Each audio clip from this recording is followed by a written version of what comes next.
परिजनों की वार्ता राष्ट्रीय सरकार से चालू हो गई थी और हम भी ये चाहते थे कि परिजन पहले ही दिन से हमारे साथ थे और हमने कहा परिजनों की जो मांगे है वो सरकार माने।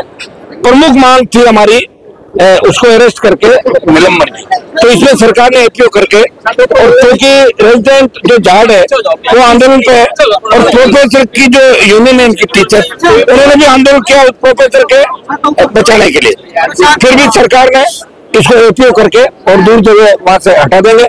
एक जहाँ भी प्रशासन की कमी खाने आ रही, इसको लेकर पूरे प्रकरण की संभाग आयुक्त और सीनियर आईएएस अधिकारी जो भी इन्होंने बताया, लिखित में सारा समझौता हुआ है।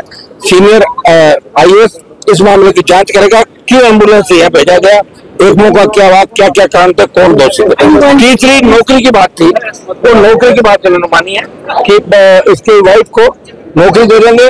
कुछ सरकार का जो पैकेज है तो वही बात करके आए, उसमें क्या इनको मिला है सरकारी पैकेज।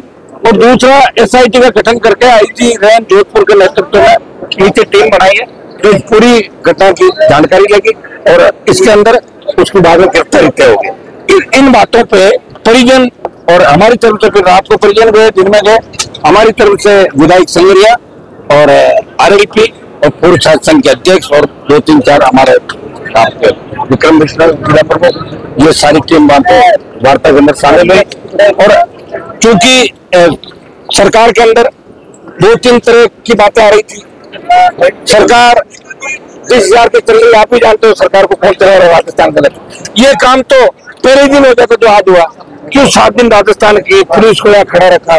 सरकार ने मैसेज किया कि कूच का ऐलान होते ही सरकार डरी और मांगे मानेगी, तो पहले ही कर देती, उससे आवश्यकता ही नहीं थी। जब परिजन सहमत हो गए, सारी बात हो गई, अब कूच को वो औचित्य नहीं, अब कूच किसी और मामले में करेंगे। तो जो नया जो हमारा कोई इश्यू अगर आएगा तो निश्चित रूप से कूच भी होगा और अब की बार कूच दिल्ली की तरफ होगा, भजनलाल की तरफ नहीं होगा, क्योंकि भजनलाल का तो खुद का कूच होने वाला थोड़े दिनों के अंदर, कि हम टाइम खराब नहीं करेंगे।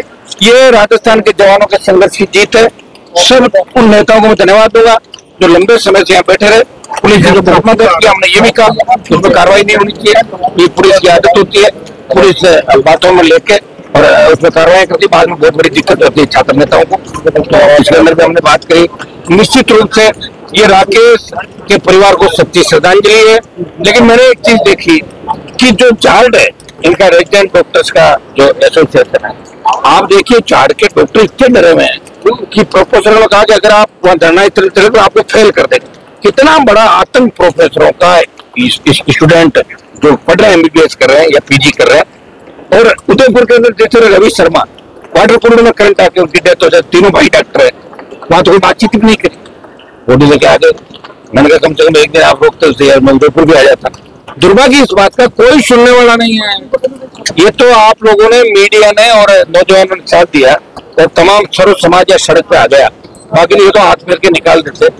ये इनकी आदत रही है। तो मैडम कल यहाँ मिलने के लिए आए किसी आरएस अभ्यर्थी से, तो मैडम यहाँ भी आ सकते थे, परिजनों से मिल जाते। कौन थे उनको कोई गिराव करा था, कौन उनको पकड़ रहा था?